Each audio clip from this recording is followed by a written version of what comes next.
cepat atau lambatnya perbaikan diri, kata Imam Ghazali, kuncinya dua. Yang pertama, watak dasar kita dan lamanya kita pada kondisi sebelumnya. Yang kedua, kekuatan, kehendak, keyakinan, dan kesabaran kita.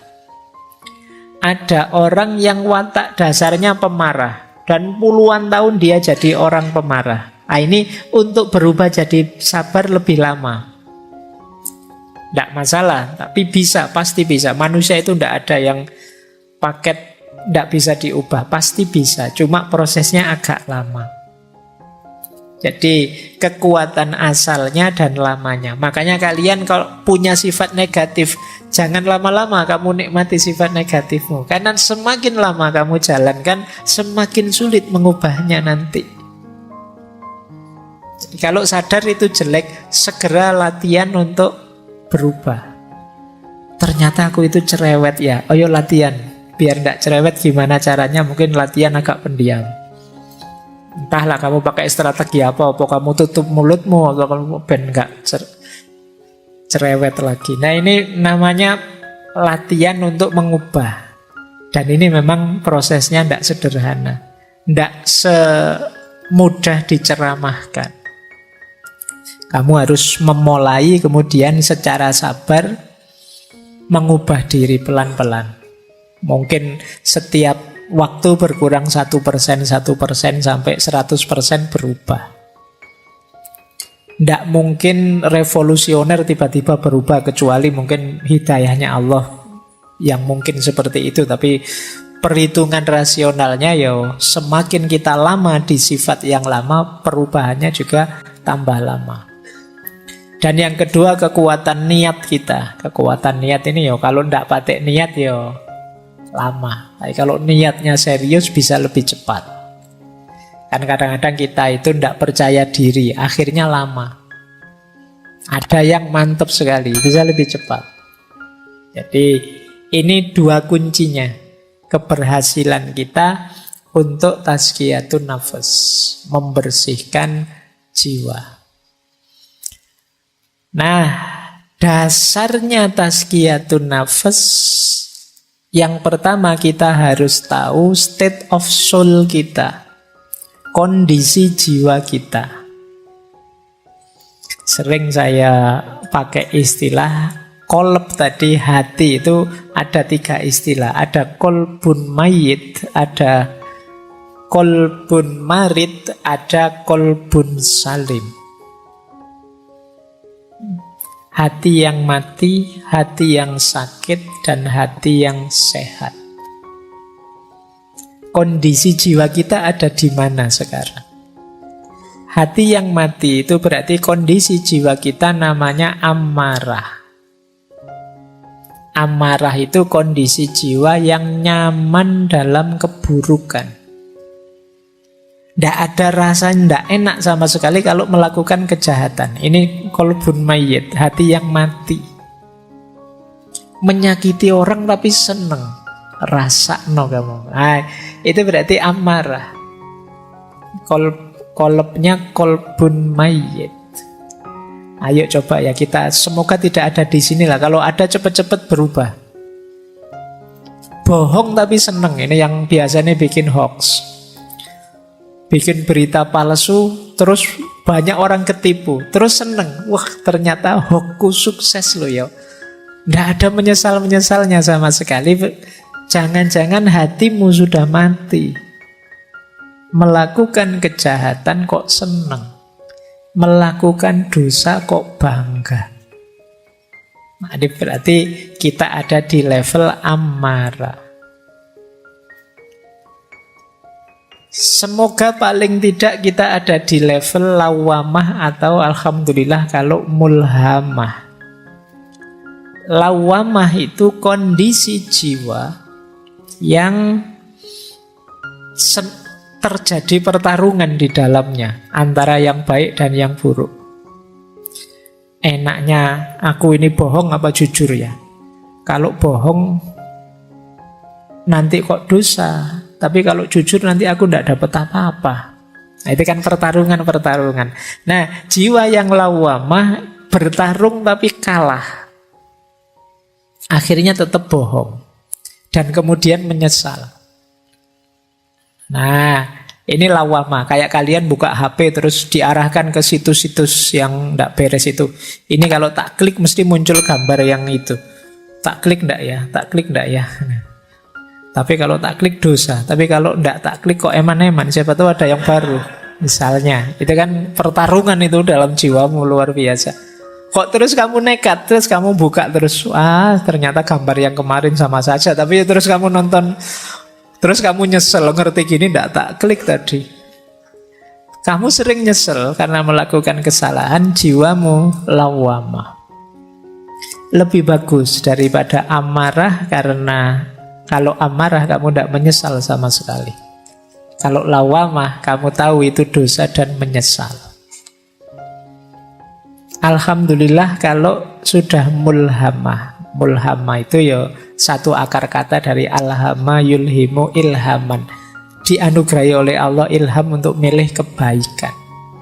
Pertarungan ya. Terjadi pertarungan, milih yang benar apa yang salah, dan kamu milih yang benar. Ini berarti kondisi jiwa yang mulhamah. Lebih positif. Tapi baik lawamah maupun mulhamah namanya kolbun marid. Hati yang masih sakit, masih ada penyakitnya, masih ada kotorannya. Buktinya apa? Masih ada pertarungan dalam jiwamu. Hati yang benar-benar sembuh levelnya adalah mutmainnah. Kalau mutmainnah tidak ada pertarungan lagi. Otomatis kamu akan milih yang baik. Kok ada tawaran di HP seperti tadi, langsung ditinggal, tidak pengen nyoba-nyoba. Jadi kamu menghindari yang jahat dan nyaman dengan yang baik. Jiwamu jiwa mutmainnah. Ini yang disebut kolbun salim. Nah, sebelum bersih-bersih coba kamu cek. Kalau jiwamu kondisinya amarah, kolbun mayit, perjuanganmu agak berat. Karena kamu harus menghidupkan lagi hatimu. Kamu harus, kalau komputer itu kamu harus mereset terus diinstal ulang. Tidak bisa tiba-tiba ditambahi perbuatan-perbuatan atau cuma di uninstall beberapa softwarenya. Ini mungkin install total, itu harus dibuang semua, isinya diganti yang baru. Dan ini berat. Kalau kamu ada di kolbun marid, hati yang sakit karena masih ada kotoran-kotoran sedikit-sedikit, nah di sini tazkiyatun nafas yang tadi kita sampaikan bisa dipakai tips-tipsnya. Alhamdulillah kalau sudah mutmainnah. Kalau sudah mutmainnah tinggal menjaga istiqomahnya. Nah, jadi dasarnya ini ya, nanti coba dicek. Wah, saya sudah istiqomah Pak. Ya Alhamdulillah, meskipun aku tidak percaya. Ya coba lah kamu cek sendiri nanti. Kalau masih ada kotoran-kotoran, ayo dibersihkan. Baik, saya lanjut lagi. Ini strategi yang disampaikan oleh Imam Ghazali dalam Ihya.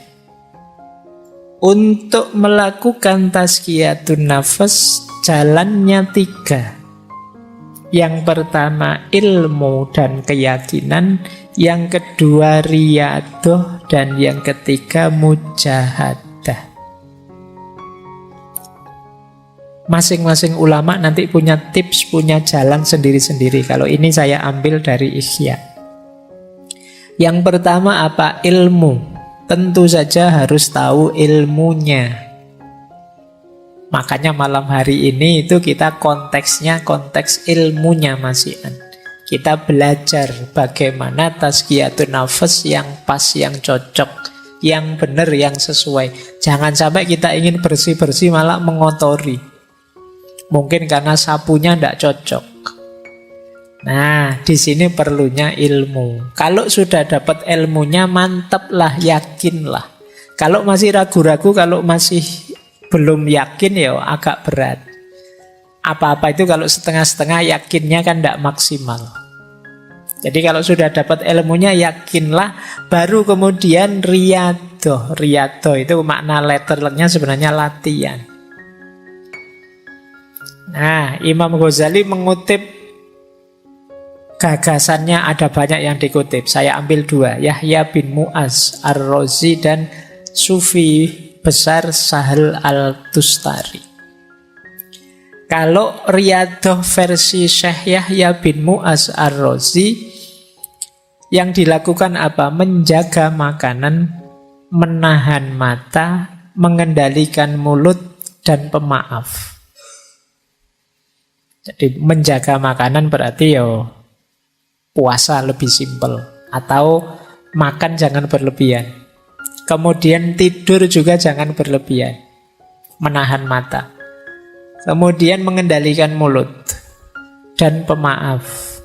Jadi kata Syekh Yahya bin Mu'az ini, strategi-strategi ini efektif untuk detok, membersihkan kotoran-kotoran kolbu. Kalau Syekh Sahal mirip saja, mengempiskan perut, menyedikitkan tidur malam, tidak banyak bicara dan menjauh dari manusia. Kenapa harus menjauh dari manusia? Ya, karena godaan paling berat itu manusia. Godaan dari makanan saja mungkin tidak terlalu menggoda, tapi begitu ada manusianya yang bareng makanan itu bisa sangat menggoda. Kamu puasa, ada es teh di depanmu sak gelas, itu biasa. Tapi begitu ada orang minum es teh di depanmu, itu kan rasanya beda. Jadi ya agak jauh lah. Manusia itu memang makhluk penggoda yang luar biasa. Jadi kata para sufi, agak menjauh sebentar. Ya mungkin semacam uzlah, atau yang agak berat namanya kholwat. Dalam rangka apa? Bersih-bersih dulu. Nanti kalau sudah bersih, terjun sudah tidak mudah terpengaruh lagi. Ini namanya riyadhah. Riyadhah itu latihan. Ya memang kalau latihan itu berat. Tapi kalau tidak dilatih, kita tidak tangguh. Maka ya memang harus siap ada pengorbanan-pengorbanan. Mengorbankan waktu, tenaga, mengorbankan biaya mungkin, dan lain sebagainya. Tapi harus mau latihan. Tidak senang-senang saja, tidak bisa. Pak, saya ingin tasghiyatun nafas tapi jalur santai gitu loh Pak. Yang senang-senang yang itu ya. Ya tidak jadi tasghiyatun nafas nanti.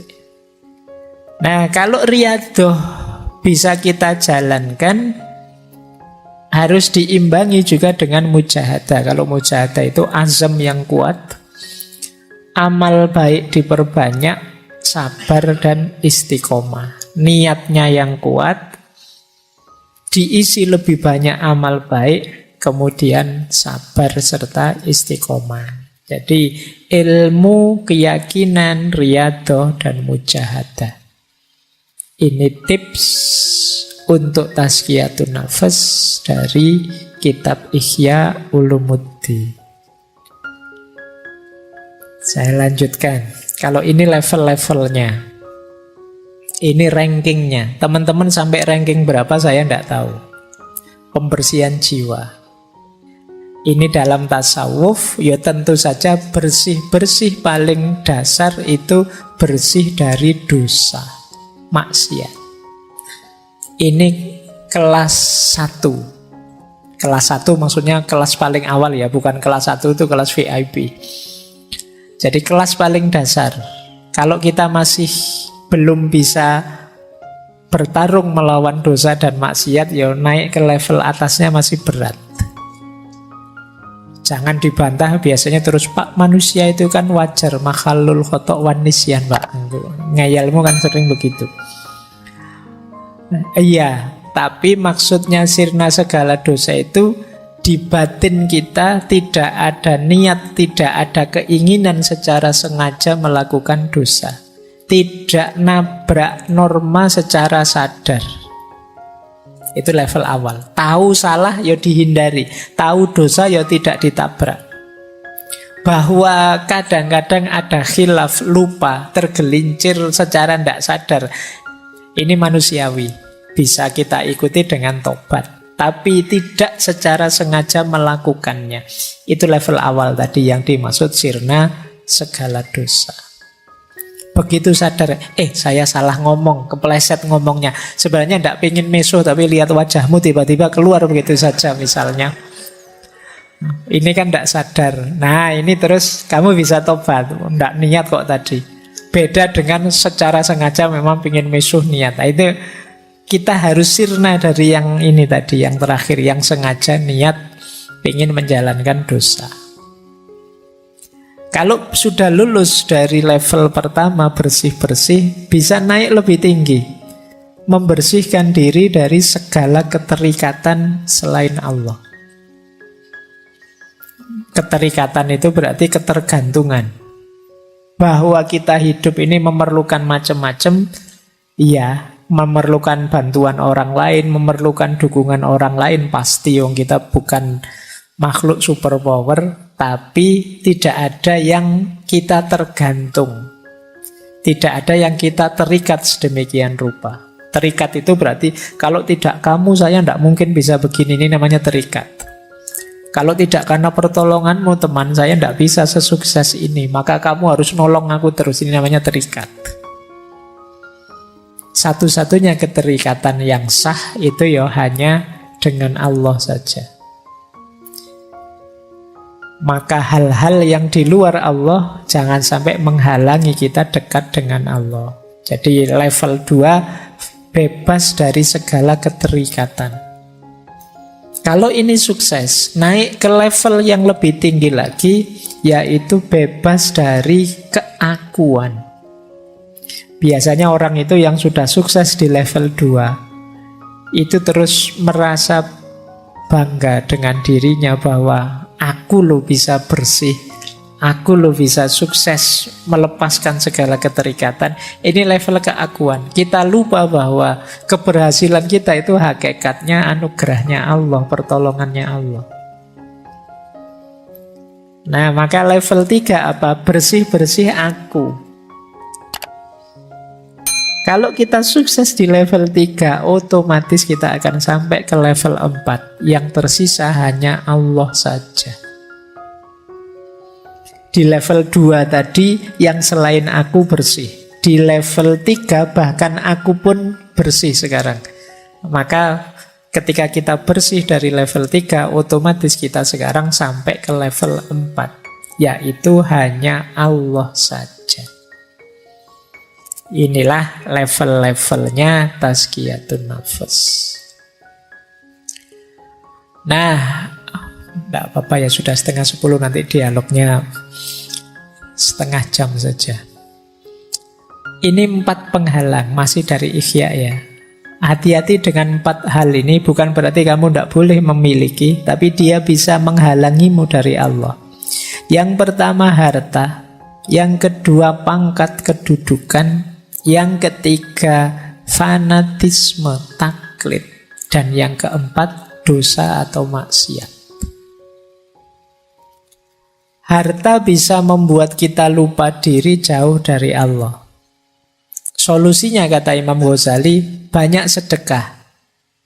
Jangan kemaruk. Sisakan yang kita butuhkan saja. Itu mengatasi biar harta tidak jadi penghalang kita dari Allah. Pangkat juga begitu. Biar tidak menghalangi kita dari Allah, mari, tidak apa-apa kita punya pangkat tinggi, punya kedudukan, punya karir bagus, tapi jangan bermewahan, jangan mencari pujian orang, jangan mencari merendahkan orang dan lain sebagainya.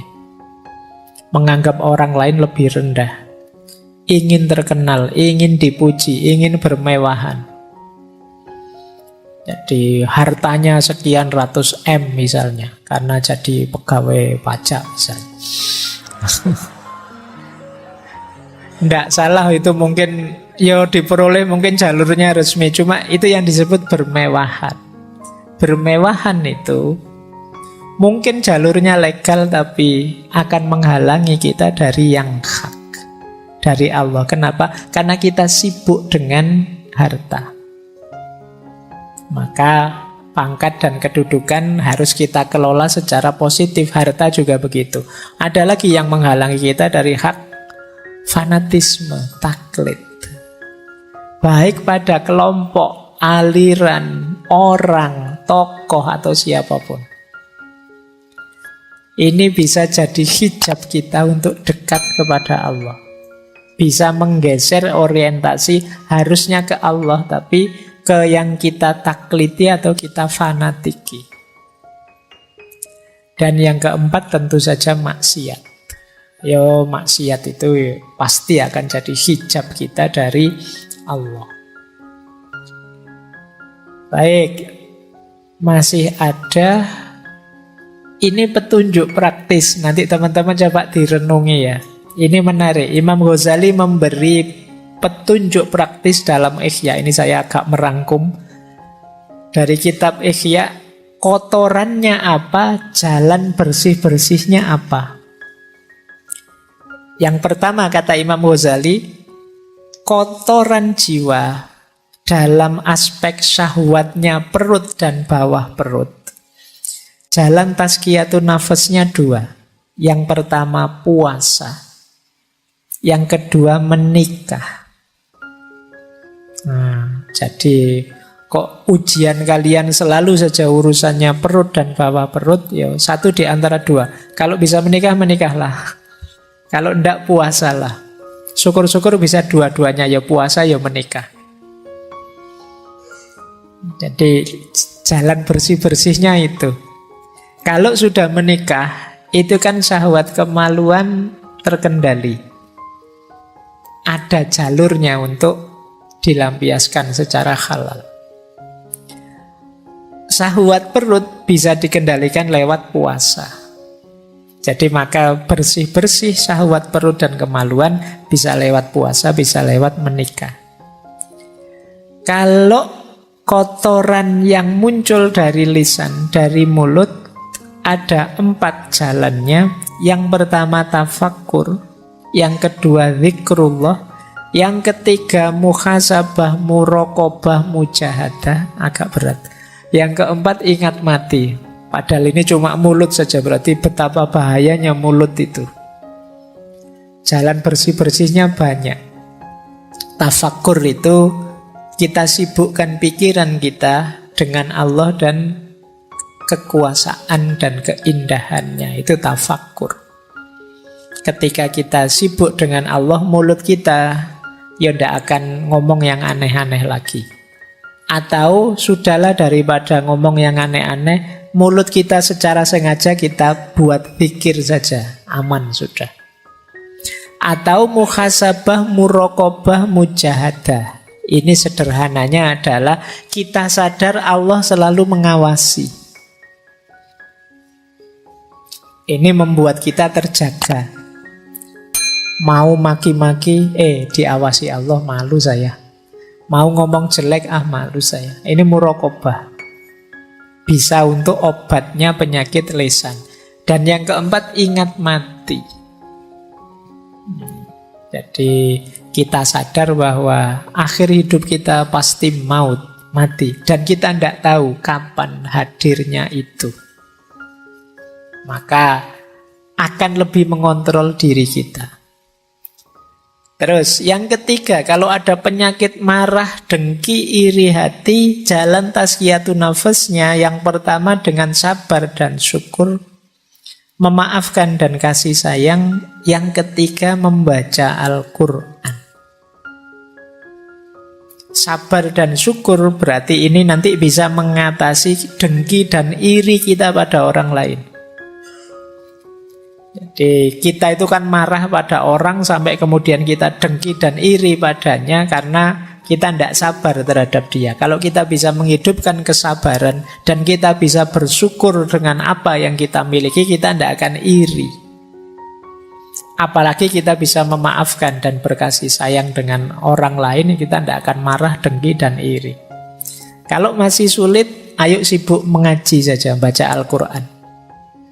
Biar pikiran kita tidak kotor isinya kemarahan, kedengkian, iri hati. Daripada posting aneh-aneh yang tidak jelas, wis ngaji saja. Daripada buka Twitter, buka Instagram yang bikin telinga panas, mata panas, jempol panas, ayo ngaji lah. Kata Imam Ghazali, baca Al-Quran saja. Yang keempat, cinta dunia.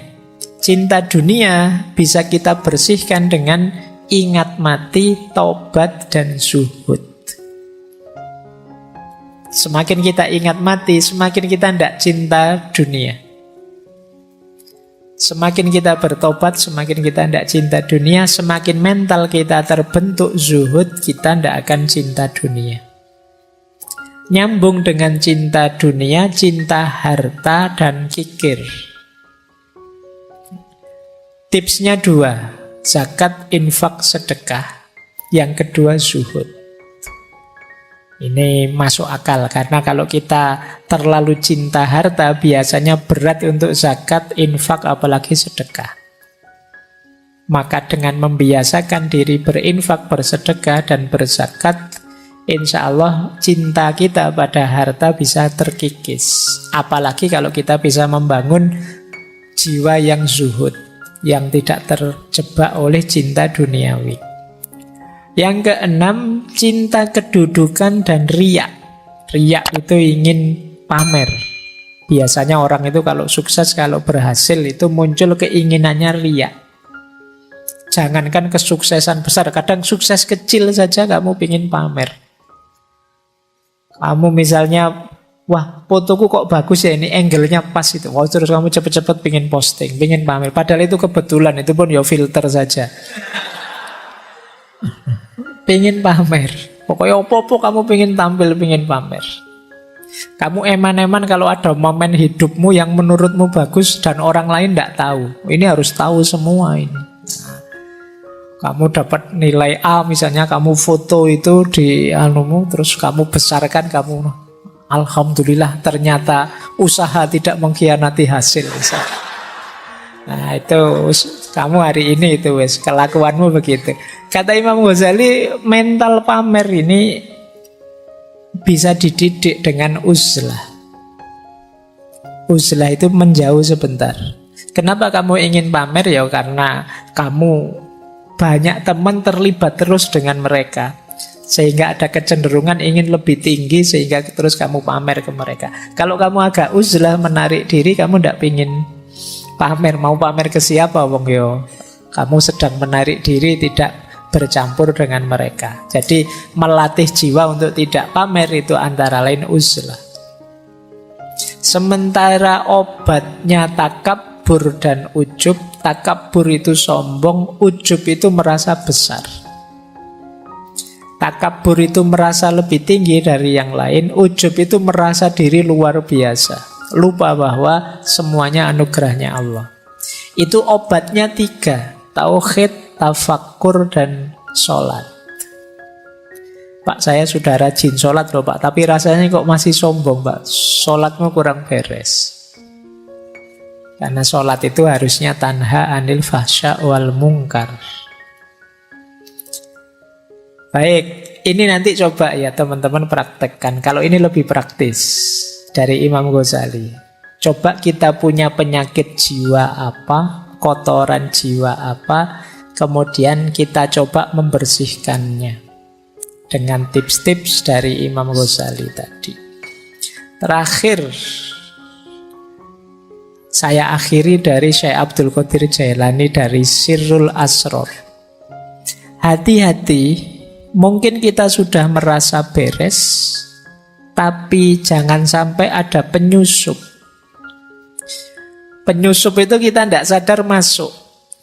Yang pertama apa? Marah.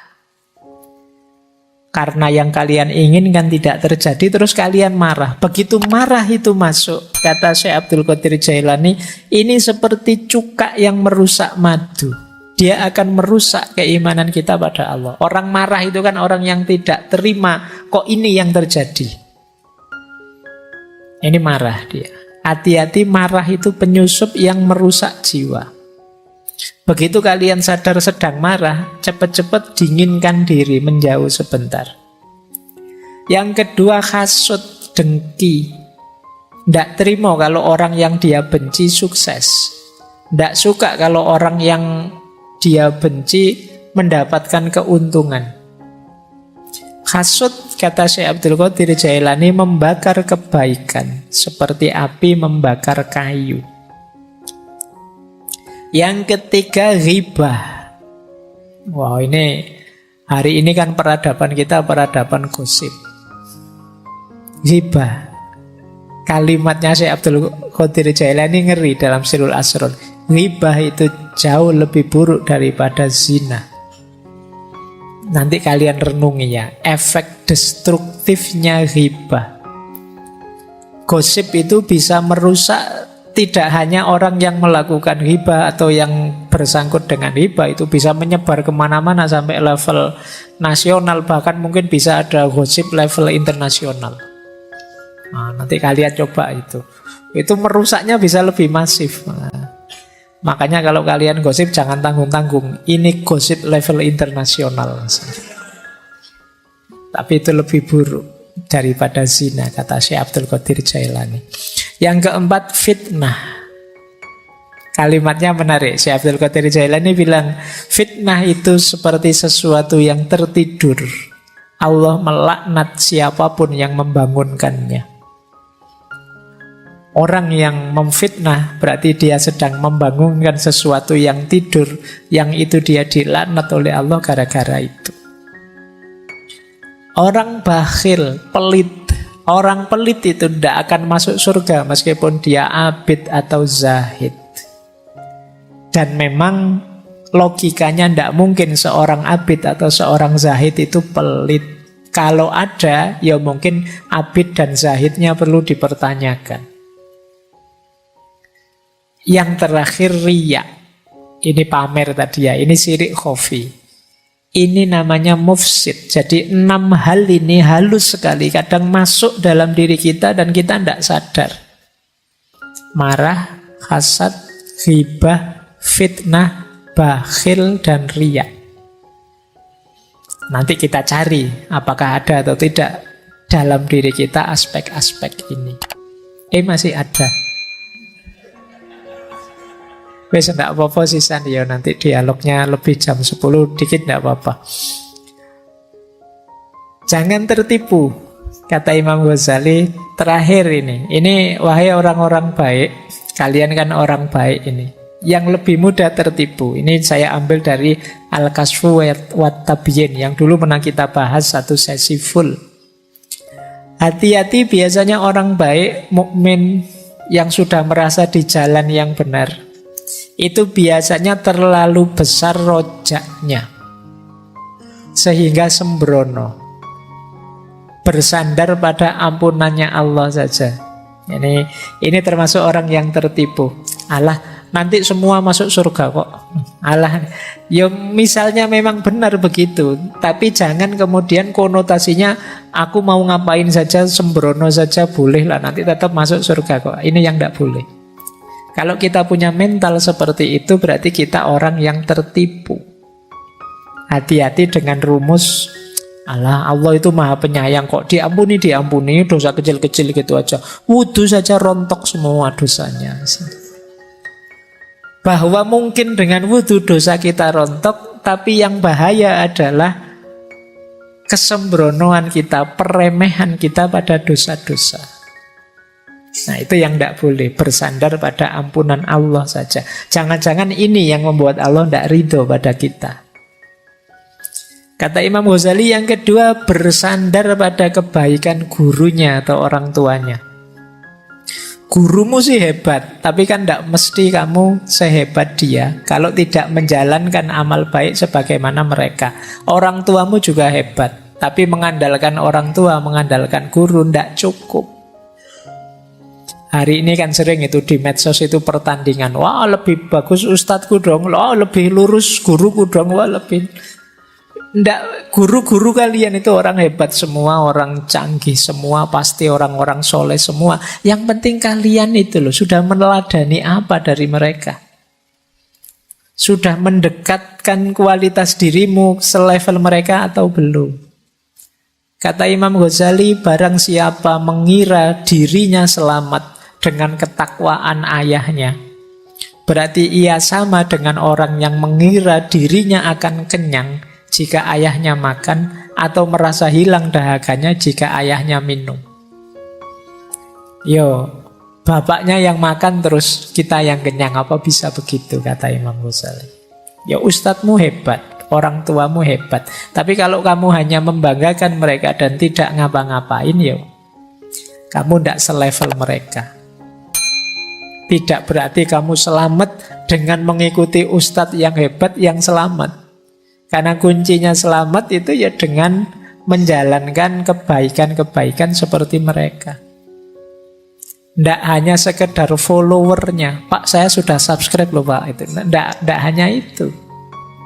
Kalau sekedar subscribe terus selamat itu ya, kamu subscribe saja orang baik-baik, para aulia, para ulama, terus mesti selamat. Tidak begitu rumusnya. Mereka itu teladan, kamu tiru, kamu serap ilmunya untuk peningkatan kualitas dirimu. Orang tertipu yang lain, kata Imam Ghazali, merasa amalnya lebih banyak yang baik. Jadi merasa amal baiknya lebih banyak. Saya itu lebih banyak amal baiknya, Pak. Saya tidak tahu, jangan-jangan yang hadir malam hari ini juga diam-diam merasa saya itu orang baik kok Pak. Berarti kebaikan saya lebih banyak. Kata siapa? Kata Imam Ghazali, seperti orang yang meletakkan 10 dirham di satu sisi timbangan dan 1000 dirham di sisi yang lain. Namun dia menginginkan timbangan tersebut condong ke arah timbangan yang berisi 10 dirham. Ini adalah kebodohan yang luar biasa, kata Imam Ghazali. Akan lebih positif kalau kalian merasa masih harus banyak nambah kebaikan. Karena orang yang merasa amal baiknya lebih banyak itu biasanya terus males-malesan, tidak terlalu semangat melakukan kebaikan. Itulah mengapa disebut orang yang tertipu. Dan terakhir, banyak orang yang menghitung amal baiknya saja. Yang jeleknya tidak dia hitung. Begitu dia puasa, begitu dia sholat malam, begitu dia sodako, diinget-inget terus, dihitung terus. Tapi yang dia maki-maki orang, dia ngambil barangnya orang, dia korupsi kecil-kecilan, tidak dihitung. Ini akan jadi orang yang tertipu, akan jadi kotoran dalam jiwa kita. Maka ayo hati-hati, karena jangan sampai kita ini merasa sudah benar, sudah baik, sudah selamat, ternyata belum. Karena sikap mental kita yang keliru. Sebagaimana diingatkan oleh Imam Ghazali.